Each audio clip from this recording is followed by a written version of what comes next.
Welcome back to the Customs Bootcamp by Torres Trade Law.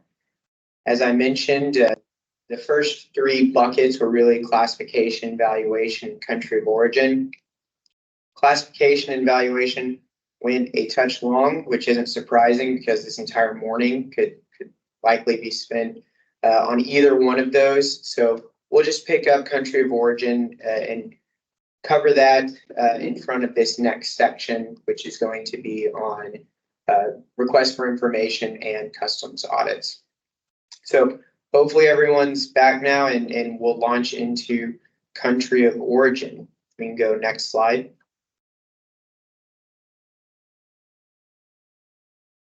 So under country of origin, the definition essentially in the customs laws and regulation is a country of manufacture, production, or growth of any article of foreign origin entering the United States. That in itself is fairly straightforward. A tomato that's grown in Mexico and imported into the US will have a country of origin of Mexico. If only it were always so simple. Usually in today's modern society and in the way supply chains work, products are much more complicated. Yes, of course, there are the agricultural products and other raw materials where that's more simplified. But for the most part, any given product is going to go through multiple countries as part of the supply chain before final importation into the United States. So in order for a country to have origin in any particular country, it must undergo a substantial transformation in the country which is claiming origin.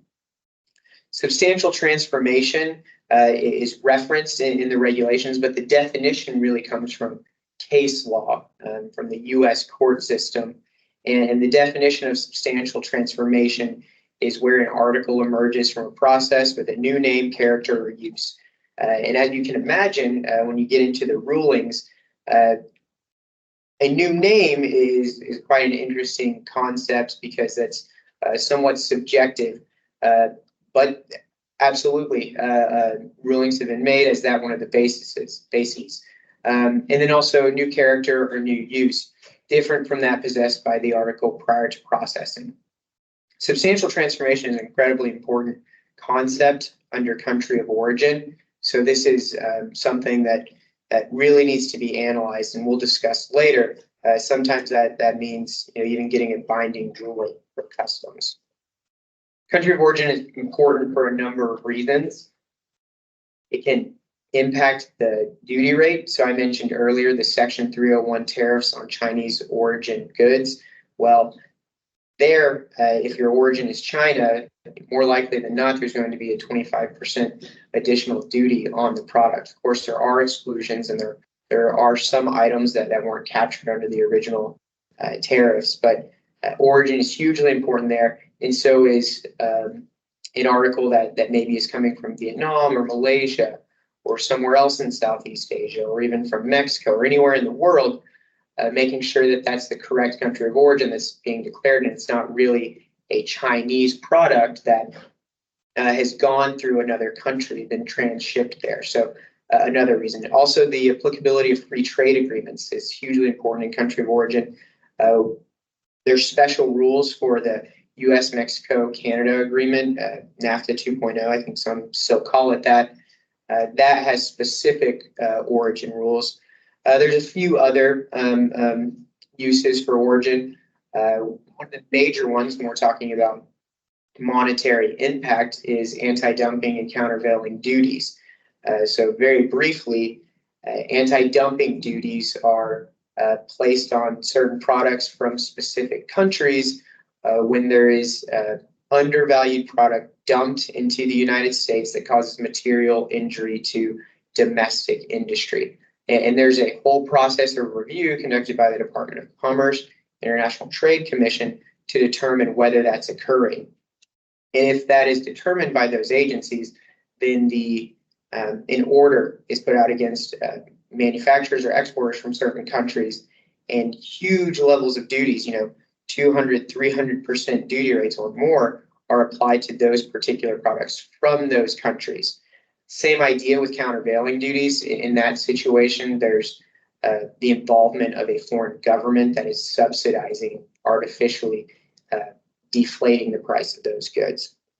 Also, for embargoes, you have to know if an item is from Cuba or another country that may be subject to certain import restrictions and quotas. In some cases, items that once they reach a certain level, there will be higher duties imposed on them. That often happens with agricultural goods. Next slide, please.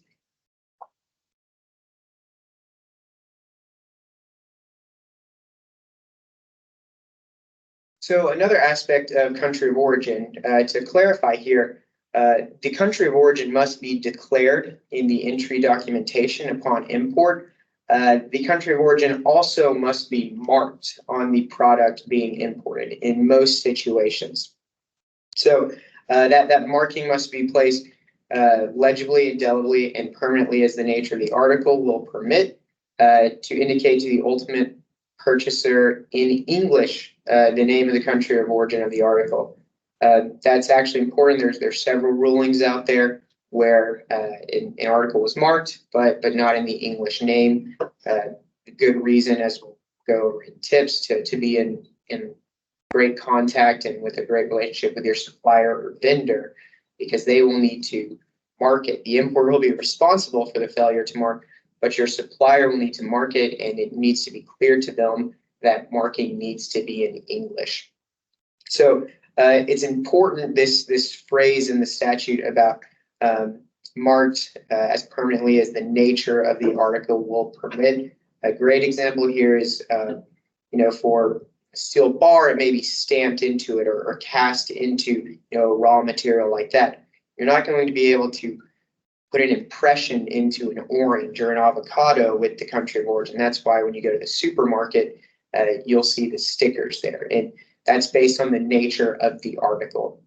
There are a few exceptions for marking. Even in those exceptions, the container almost always has to be marked. But some examples of exceptions are where that article will be imported and the importer will itself further process the article so that it won't be, the import itself becomes the ultimate purchaser, right? Like it won't be further sent down the supply chain to someone within the United States. So there's some exceptions that way, or if it would damage the article. But again, there's still the containers will need to be marked. And there's also some special rules for particular products. I think of watches and timepieces that have very specific rules related to marking. Sometimes a couple different pieces need to be marked. Next slide, please.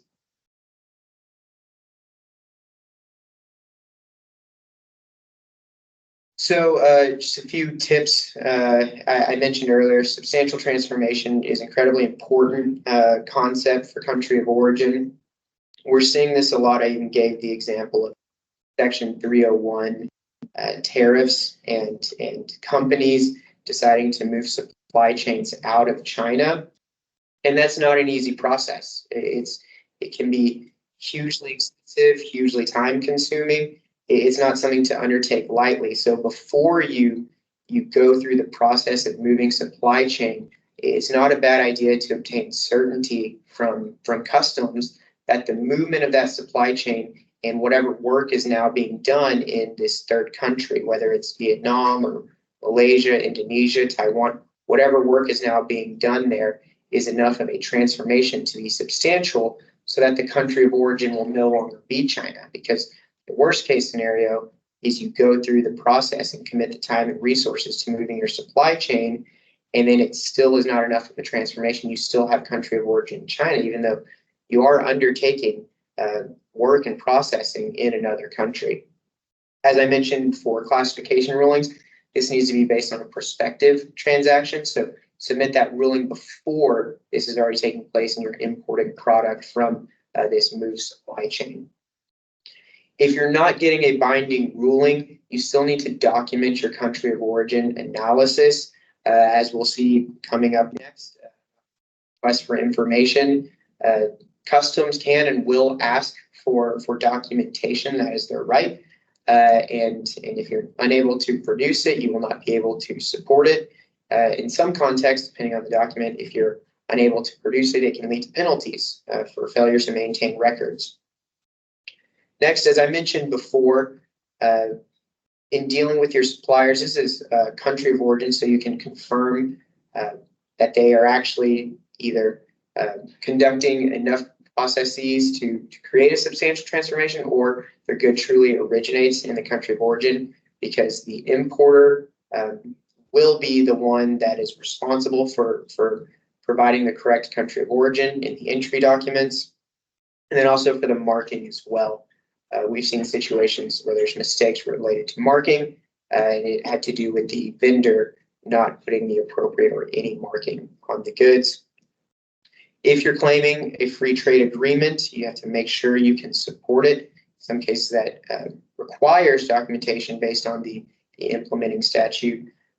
Otherwise, you'll still need to be able to support that. And then staying current on anti-dumping and countervailing duty orders. Those are specific to certain countries. So if you have a product that's covered by an order, you need to make sure if you're within scope, then you are declaring that and you're paying the additional duties. And now we'll move on to the next slide. Any questions? We tagged country of origin onto the beginning of this section, but any questions on classification evaluation? Not seeing any, so we can go ahead and move on to the next slide. This train rolling. Okay, now going into requests for information. If we go to the next slide. So a customs form 28, we call it a CF28. It's a request for information from customs. These are very common, and it makes sense that they're common because it's a quite easy tool for this, the second largest revenue agency, to just send out to obtain further information. I've got an example of what this document looks like. I'll cover that on the next slide, but I can go over quickly. That means classification, like we talked about. There are questions or document requests that can lead customs to determine, whether an appropriate classification has been used. There are several questions related to value, and as you saw from Tony's portion, that can get quite complex quite quickly. So the request there, in some ways, can take more time and more digging to deal with. That's why it's always good to have those available. Duties paid, to make sure that the correct duties were paid. An example of this that we've seen recently is even a request for information related to the use of exclusions from Section 301 tariffs. In some cases, customs will request information for the importer to prove that that is an applicable exclusion, and they're not just claiming it to avoid 25% tariffs. Related to valuation, there are questions about the relationship between the parties and any other fact that shows that goods are properly entered. The response time typically for a CF28 is 30 days. We have a note here. I think it's an important note. We've not typically, if I recall correctly, I don't think we've ever had an issue getting a first extension. It's all about early communication. If you wait till day 29 and you're requesting an extension, good luck. There's a very high probability that you're not going to be able to coordinate and get in contact soon enough. But as soon as you get one of these, whether you're handling it yourself or you're going to an expert legal counsel to ask for their help, early on, you should be able to tell, or with the input from a professional, be able to tell if you are going to need extra time. And if you just think about how this works in practice, sometimes these CF28s, maybe first they're routed to the customs broker as well as someone within the company that's not the import contact. If it comes in on a Thursday afternoon or evening, it may not get around to even the person it's addressed to until early the next week. And then if that person is not the appropriate contact at the importer, maybe the person that's knowledgeable about the transaction may not get it for another week. We'd like to think our organizations are more organized than that, but we know that's not always the case, especially if an importer is overwhelmed, someone's out on vacation. So those 30 days go really quickly. So that's just a small tip there that actually can have big consequences, because it's better to have thorough responses that are accurate than trying to rush through making mistakes. And some cases, through negligence, right, it doesn't get routed to the first person or the appropriate person. It's never discovered, new address, whatever happens. If there's a negligent failure to respond, that can lead to penalties, sometimes significant, 10,000 or 40% of the value, whichever is less. A fraudulent or a willful failure to comply, just ignoring it purposefully, can lead to even larger penalties, up to $100,000. So these should be taken seriously, absolutely, for a number of reasons. You could go to the next slide. So this is an example of an actual CF-28. The way these are filled out, the customs officer that's sending it will check whichever box is applicable.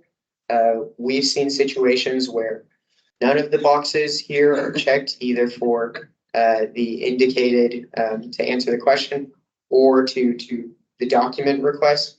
In those situations, usually number E may be checked, or it's just written in item 14, and that's a completely separate question from any of these opportunities for them to ask, and they just have a specific question that's unrelated to any of these.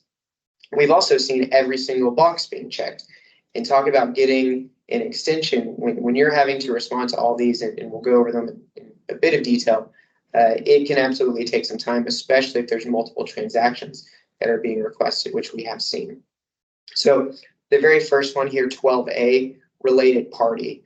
One thing to note here, upon entry, you're needing to declare whether the parties are related, depending on the type of transaction. So if you get a CF-28 that's asking, well, one, you're going to want to check how you declared the transaction from the beginning, and two, whether or not the parties are related, and if that affects the valuation. Because if you see here, after that question, the next request is, please describe the relationship and explain how this relationship affects the price paid or payable for the merchandise. If you remember when Tony was going over the definition of price paid or payable, that's quite a question right there if you're getting that one, especially if you've just been using straight up transaction value. You have not been accounting for that relationship. 12B is also related to value. You can see all of these additional costs, packing commissions, proceeds that accrue to seller, assist, which is a big one. That is often a stumbling block for imported companies, is whether or not they've properly or at all declared any assists, and then royalties, which can also catch. So these are short questions, but they're pretty charged, and they're pretty loaded, and they can be problems. So those are the questions, in addition to anything else that the officer will be asking for. And then there's document requests, copy of contract, which can include a purchase order or a seller's confirmation of a PO. That can lead to valuation issues depending on what they find in there. Descriptive or illustrative literature explaining what the merchandise is. This is really leading to classification for the most part, and customs wants to get a hold of more information about the product to determine whether it was properly classified. In some instances, this could be a valuation issue if they think it's undervalued, depending on, maybe you have marketing brochures that have this for by far and away more than these are being valued for, and it leads to questions. Breakdown of components, materials, that can also be classification, that could also be valuation of country of origin, depending on the types of bills and materials you have. And then samples. Within classification, some items are very technical, and small differences between classifications depending on different types of measurement the thickness of rope or the weight of certain things or the chemical composition. Some of these things need to be tested in labs, so sometimes samples will be obtained.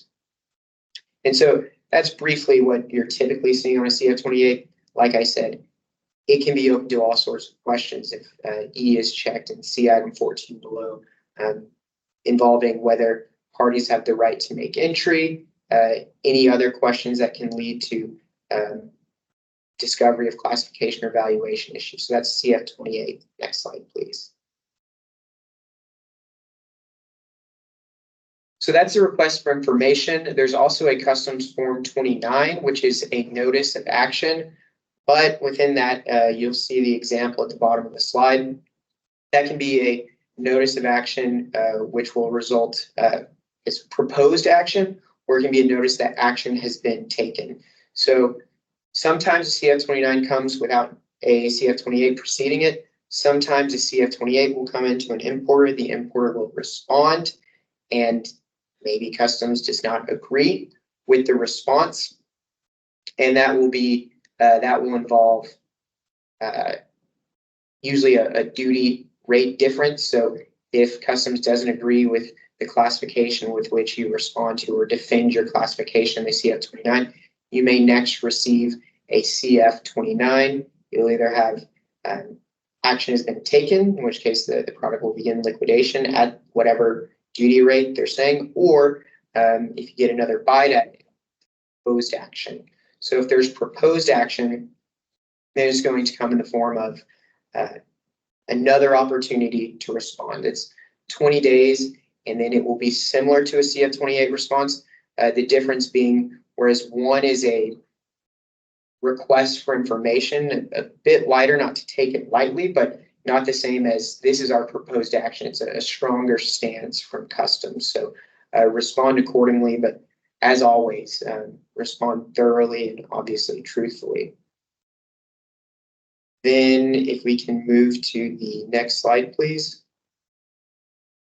Okay, a few response strategies and some recommendations. As I've said a few times, provide complete, truthful responses.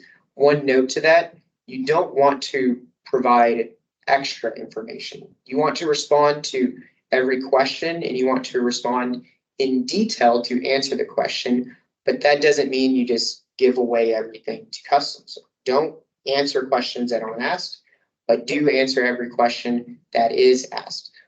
The second point, it seems obvious, but especially when these things are being rushed or a lot of information is asked for, there's not coordination among the team. Do not provide information in writing that contradicts what the sample or document says, right? So if you're making statements about valuation based on a contract or a PO or anything of that nature, but then when you actually provide that document and it contradicts, well, then you're going to have issues. At the very least, you will get additional follow-up questions, or that's where you could see CF-29 notice of action taken based on that contradiction. And even further, possibly the commencement of an investigation. So speaking of investigations, with CF-29s, that's the notice of action taken, depending on the language of the CF-29, the communication from the officer, in some cases, a CF-29 can alert the importer that a formal investigation has been commenced. It may be explicitly said in those words or implied strongly by the language that's used. So when you receive one of those in the language may lend itself to that interpretation, you really may want to consider speaking to legal counsel or an expert at the company, someone to know whether an investigation has been commenced. And if so, the problem there is that once an investigation has been commenced, a prior disclosure, it can close off your ability to submit a prior disclosure on that issue, right? In speaking with legal counsel and depending on the situation, you may still be able to disclose violations outside of that issue, but that's not a good sign if an investigation has been commenced. And like I said, in some of these CF-29s, the language may alert you to that. Whenever you receive a CF-28 or a CF-29, you absolutely want to review similar transactions. If there's a systemic issue or issues with your compliance, you want to catch it then, especially if it's a 28 or a 29 proposed action. You can definitely get in beforehand to file a prior disclosure and mitigate any potential penalties, which will be discussed later. And then regularly, have your compliance program conduct audits so that once you get your CF-28, you'll be able to respond. And as part of that, along with conducting audits and something that can be tracked in audits, is your record keeping. If you remember from the CF-28, there's lots of documents that can be requested. There's the ones that are specifically mentioned there, and then anything else that Customs would like to ask about related to particular transactions. As long as you're required to keep those documents, they can ask. So conduct your audits and have your compliance program in place. When you get a CF, you'll be able to hopefully fairly smoothly respond. Next slide. I believe this is my last one, and usually in requests for information, we're seeing questions or discussion of CF-28 and 29, and that's absolutely the case because those are the most popular, the most used by CBP. But one thing we've been seeing more lately, in the past few years, is the use of custom summons. That's described in the Custom Statute 1509. It authorizes CBP to summon an importer or a third-party record keeper to provide information about a particular transaction. It acts really similar to a subpoena or civil investigative demand from DOJ. These can be enforced by district courts. They can require someone to appear to give testimony, right? That's different than the typical CF-28 or CF-29 practice. Other than testimony, they can also compel the production of documents. In some cases, because of the stronger nature of the use of a custom summons, they're issued after a party fails to respond to a request for information. And compliance of these is mandatory. One reason I did want to at least briefly discuss these is because there's a jurisdictional scope of what a custom summons can be used for. And these are related to import transaction, the collection of duties.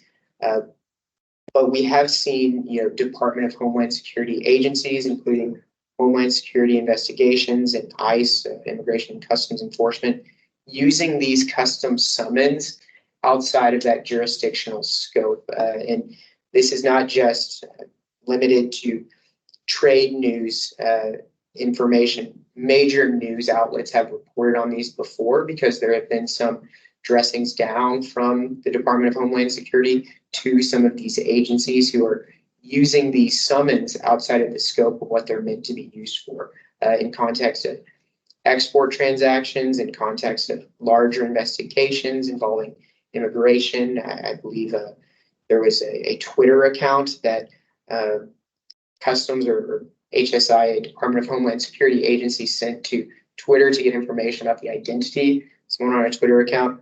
All this to say, if you do receive a custom summons, you want to make sure that you're not responding to something that is out of scope of the agency authority to use this. And that is a situation where it may be helpful to get counsel to walk you through and make sure, because you won't want to take it lightly when you get a custom summons, but at the same time, you don't want to provide information that's out of scope. Next slide, please. And quick questions talking about the CF-28. The nature of the questions from a CF-28 involve imports, not exports. That's when they're requesting information. Customs does have a role at the border as things are going out, and items can be seized when upon export, and that's Customs working with other agencies. For the most part, these are going to be for import transactions, but if Customs has information, requests information about an export, maybe through another method. They absolutely are working in conjunction at the port. And I will hand it over to Tony now. just a little bit more with the 28s, 29s. It can seem like an audit almost sometimes. We've seen since COVID, most of the time prior to that, it was like a targeted 28. They would be asking a specific question because they had a specific risk or concern that came up that prompted that to be issued. But they always could have used them. But they did this left before COVID to kind of just ask some very broad questions to kind of see what response they'll get. And we've seen that more since COVID. And I don't know if it was a shift in strategy or more because, a lot of people were working more at home, including government offices, that they were just using that as a tool more, instead of being in the office more, maybe. So some of them have been very broad in what they've asked for, so they take time to respond to. And the tie-in with the audits here is the framework I always put this in, customs compliance in general, is you have to dedicate some resources to it on a regular basis. And if you don't, it's going to catch up with you. You're going to get that very broad question 28 at some point, or you're going to get an audit, and then you're not going to have a lot of control over how much time it takes up. It's going to take away from other things that people and departments were trying to do. So as an auditor with customs, I was an assistant field director there. So I was managing a group of auditors, and most of them are accountants. So they have that background on reading financial statements and how to dig into the general ledger accounts. So we'll talk a little bit more about some of the issues and things to think about with the customs audits. So the next slide. So this all came about where, from the customs audit perspective, was to find more what they call the MOD Act, and that was part of the very large and new at the time the NAFTA legislation. So it was all rolled into that. It defines what an audit is, what the detailed audit procedures are, the steps that the auditors have to take in communicating with the audited party. And the types of audits I did there varied from the largest multinational like pharmaceuticals, electronics companies, computer companies, heavy machinery companies, all the way down to like a warehouse, a small agriculture company. We even went out and wasn't an audit, but they took us along with they call a broker walkthrough. So we had exposure. We could be involved. The auditors could be involved in a wide range of things, assisting customs. Go on to the next slide. So the last site is where the authority for customs to audit was defined, and this is what an audit is. It defines what records can be looked at. The 163 there, that list of records, it's a very long list. There's different records to have available to submit to customs at the time of entry, and then there's a whole other longer list to what records you should have available if customs request them. And it's basically even beyond that longer list they have, the specific documents they could ask for afterwards. It's also defined as basically any document in the ordinary course of business that a company would have. So that involves a lot. All the accounting records, purchasing records, shipping records, the freight forwarders and everything. And even sometimes, but not always, but they could get into it like emails on, product classification or how assist would handle the related party transactions where transfer pricing is involved. So it can get very detailed and take up a lot of time to respond to just searching for and finding the records that they're asking for. But it all has to tie back to the correctness of the entry, that the value is right, which we talked about, that combination of the classification and the value was what drives the duty that's owed to customs, which is ultimately what they're trying to protect and make sure there's a level playing field, everyone's paying their fair amount of the duty. Okay, we can move to the next slide. The department within customs is called Regulatory Audit and Advisory Services. They're the ones that do the certified auditors, and they have field offices throughout the United States. They use a risk-based approach. They have a lot of information available internally. to look at all your trade data, go usually several years back. If they want to consider an import for an audit, and they look at a lot of things to roll it up into what the risk is, and deciding whether an entity should be audited. You know, how many countries are involved, how many manufacturers, the mix of products, customs at different times with their strategic planning will target different industries or products or countries. Probably heard more recently, if you do a trade area, they're looking at is the forced labor. So they're doing what they call more and more surveys and audits of that. They've been doing the surveys for the last couple of years now. We're starting to do audits of that when they ask for more information about your supply chain and knowing who your manufacturers and your subcontractors are. And so you don't always, may not always be contacted by a field office that's closest to your headquarters or, you know, where the company operates, because customs with the centers for excellence, they kind of divide up. They have a certain office that focuses more on one industry.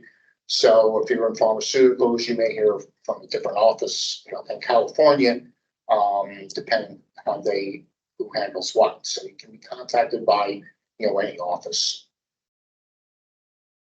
Okay, the next slide. The audits are generally performed by regulatory audit, but they can have different people involved within customs, like an import specialist, or if there's something with an FDA issue or agriculture, they may have someone from one of those entries assist the audit for their expertise. Even a CF-28 can lead to an audit. I've seen cases when I was with customs and since being in the consulting role, and this is where it ties back to having that communication with the broker. I've seen cases where there was no clear definition and responsibilities or agreement with what the broker was supposed to be doing, and someone got a 28 for an importer at the broker, and they just took it upon themselves to reply to it.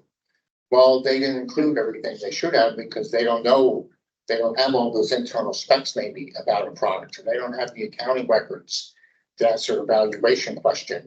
And in some cases, their answer was incomplete, and then it led to more questions and a potential audit. So those have to be answered fully, and the time should be taken to gather all the information that you feel that they're asking for. It's all based on potential risks. So an importer could be audited, and customs may not be aware of any violations, but they think it's very high volume or it's a high risk trade area or industry. During 1 year, there may be something that they're targeting more to look at through 28s and audits. And so you may be an importer, may be audited, and they're not aware of any violations, but it's just an area that customs is emphasizing more, putting more resources on. So even that pass the audits as acceptable risk and no duty owed. Every company, I think, learns something because the audit is very intensive and gets into a lot of records and questions. Every company that went through it, yeah, it took up a lot of time, but they also learned something, even if they were acceptable risks, that helped them and, you know, be more efficient and more compliant going forward. Now, the last point there, that there's no consistent methodology on how customs picks the importers for audit right now. With the compliance assessments, when they were in effect and the first phase of the focus assessments, it was a very risk-driven selection process for who was on the audit list. Companies were always, you know, it used to be the standard was like $10 million. If you had $10 million or more in a year, you were probably in that audit pool. And then some, you know, customs internally would look at the data, and some of those bumped up higher in the risk to get looked at first. So with they moved away from the compliance assessments because they were taking too long. The same thing happened with the focus assessments. So now it's become a little more, there's an ad hoc factor to it, or you don't know. It all depends what people in different ports may be focusing on, or what their experience is and their knowledge of what they're looking for. The import specialists have access to a lot of information. They can go and start digging and looking for things that might be a potential risk that they want to send a 28 out on, And the import specialists also have input into the annual audit process. They can recommend entities that be audited. So they may have seen something in the course of a year or concerned about something. Maybe it wasn't the level of a 28, but they might throw a certain importer on that list for reg audit to look at. So it's become a little more inconsistent on how they pick some of them. So again, it comes back to everyone should kind of have compliance, be in that compliance mind frame and dedicating some resource to that on a regular basis. Okay, we can move to the next slide. Now, the purpose of all that is to collect information and see if the duty paid was correct. And they're not looking to, so in audits, usually looking at a 1-year period, and it could be one trade area or multiple trade areas. And it's not a one mistake we gotcha type of thing. It's the goal of it is to look at the higher level controls and what's happening on like a 1-year basis, as far as what type of violations there are or errors that were made. So certainly in the samples that are taken for an audit, and that's the difference within an audit, and we'll talk a little more about the surveys and risk assessments. It's the amount of evidence collected. They might feel the same if you're going through it, but an audit has a much more higher level of evidence and steps to follow to make sure that the evidence gathered supports any findings or violations found. Okay, next slide. The MON Act also defines the process so that the importers have rights and should be certain things to be disclosed to them about the process and what's going to happen during the audit. So those things are normally in writing. They're notified in writing that they were selected, that there's going to be an entrance conference to go over the objective of the audit and what type of records are going to be asked for and the trade areas. If it's a focused assessment, they might have those maybe 3, 4 or more trade areas selected ahead of time and notify the importer of that. They might be doing like a quick response or a single audit issue. They might start with one area and say, well, this area we know we're going to audit, pick statistical samples for larger samples for evidence. And they may be just asking some questions about some other trade areas. So, but there's always going to be an entrance conference and then time for the auditor, the importer to start gathering information, usually a questionnaire. Customs will ask to be answered. And then from there, the auditors will start narrowing down what trade areas or areas within valuation they might want to focus on. And there's always a closing conference or the importer has a chance to respond to the draft report. The importer always has an opportunity to provide written comments to the findings. If they disagree with something, those written comments will be included in the final report because that report will be distributed within customs. They're not publicly disclosed, but within customs, that report will be distributed and available for folks to look at. So it's important to get get that far in the process where there's findings and you feel something else should have been considered or the test wasn't appropriate for some reason, you can get written comments in there that others can look at and consider. And there's always a formal written audit report that'll be provided. So there's a draft, and that's the opportunity where you have the importer has to prepare their written comments, and then those will be included before the final report is issued. Okay, now we can go to the next slide, or a little diagram here. So at the bottom, you see the most intensive and longest type of audit will be the focused assessments. And then when you move to the top, these surveys and assessments that could be done, a lot of those are going to follow the same steps as an audit. Ask the request for documentation and information, questionnaires and meetings, walkthrough of transactions from the beginning end, from the purchase point all the way through the payment documentation. But the difference between an audit and some of these other things is the amount of evidence that the audit team will collect. So an audit has to follow very high standards to be able to support the findings and conclusions they have. There's much more evidence collected. That usually means larger samples and sometimes statistical samples to collect the appropriate amount of evidence and make sure all this, an audit goes through several quality review levels to make sure the whole audit process is upheld by the integrity of that final audit report, that those findings are objective and accurate. So there's much more evidence collected and reviewed at several levels to make sure those findings are correct and that any recommendations included.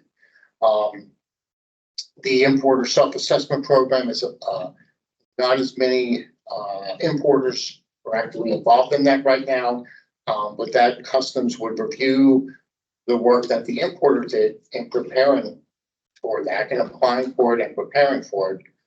And it was a little bit of like a walkthrough. They review the information that was submitted to customs, the questionnaires filled out.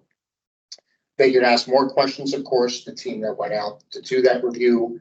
They could ask for more documentation. So it was kind of along the timeline and the cycle of an audit. But there was no audit report issued. There was a recommendation at the end to customs whether the importer should be accepted or not into the program. And the surveys is, they started out, I was there when customs became Homeland Security.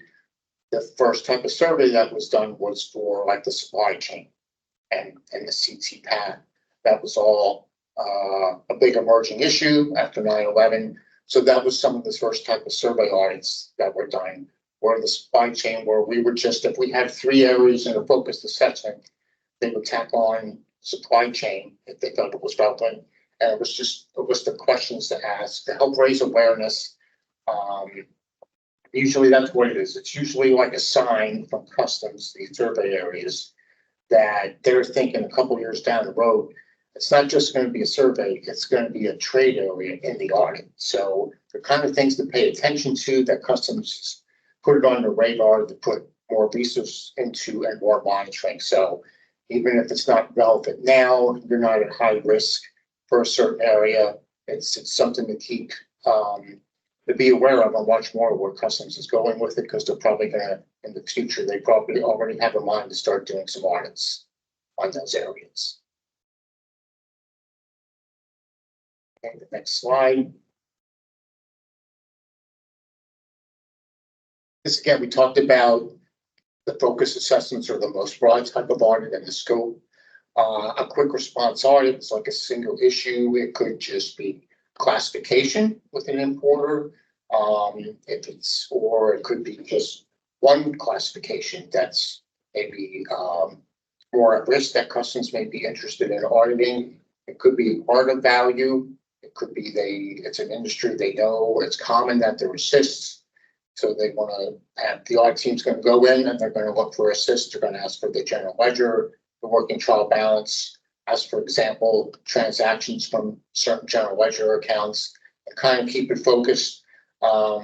What's happened is that, again, this comes back to this kind of like variable not done where customs might go sometimes.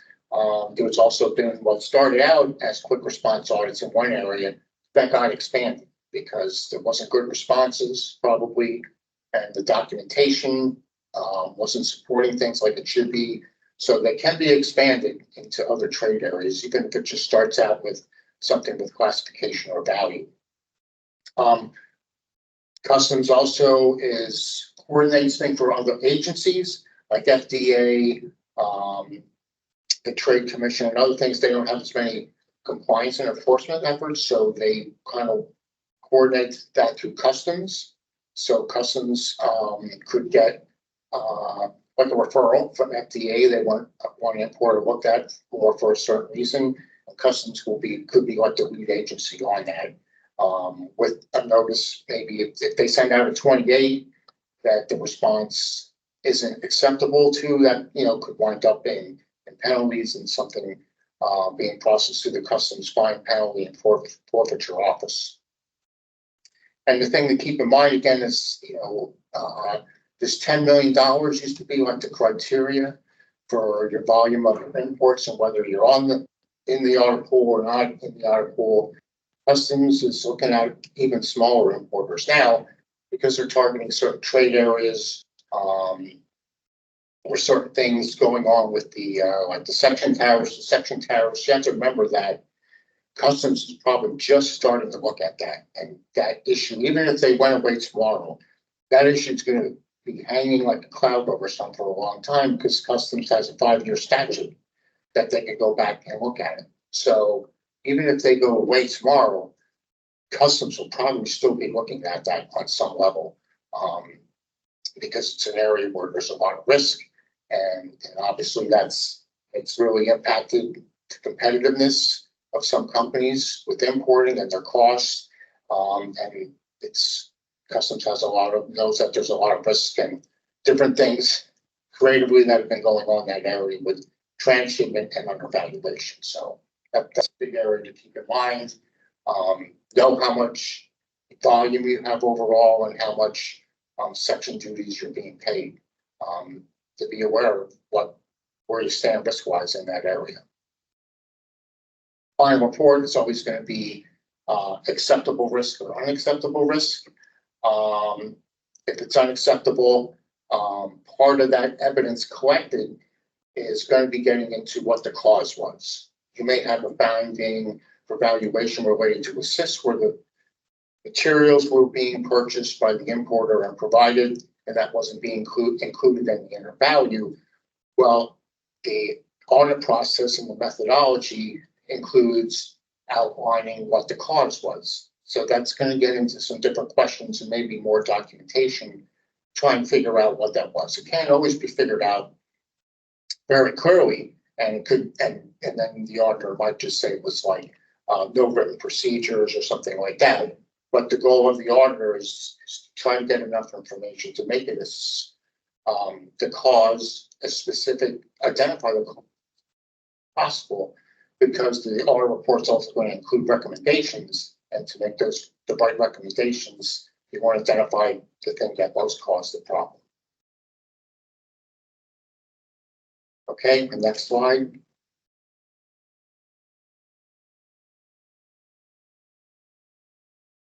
Again, the risk analysis and survey is going to feel like an audit, too many of the same things, but there's less evidence that's going to be collected.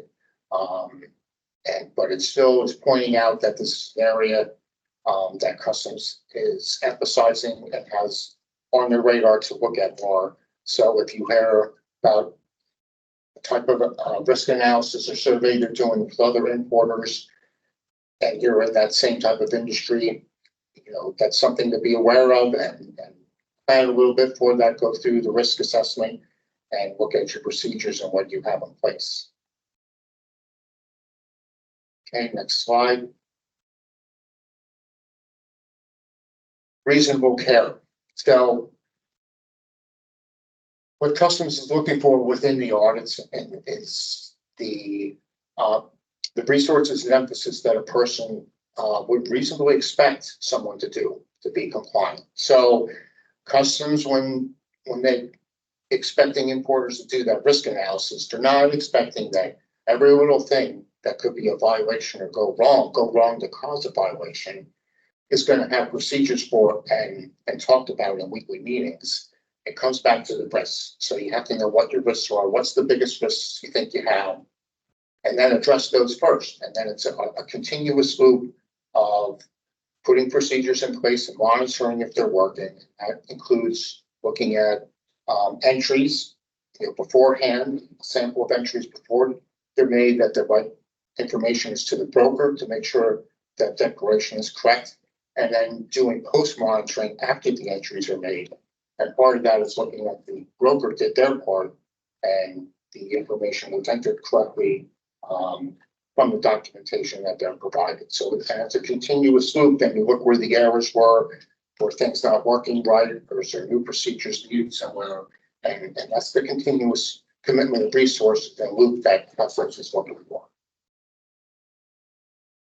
And to sum it all up, it's like Customs isn't looking that you'll have a procedure on everything.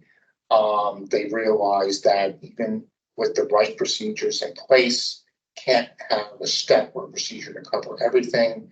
They're looking at, and that's where it ties back to the reasonable care, looking at reasonable efforts were taken by the importer to make sure the classification is right, to make sure the valuation is right, make sure that some type of steps were taken to look at the general ledger and talk to the accounting department, the purchasing department, to see if there is assets that are occurring that someone in the customs department may not know about.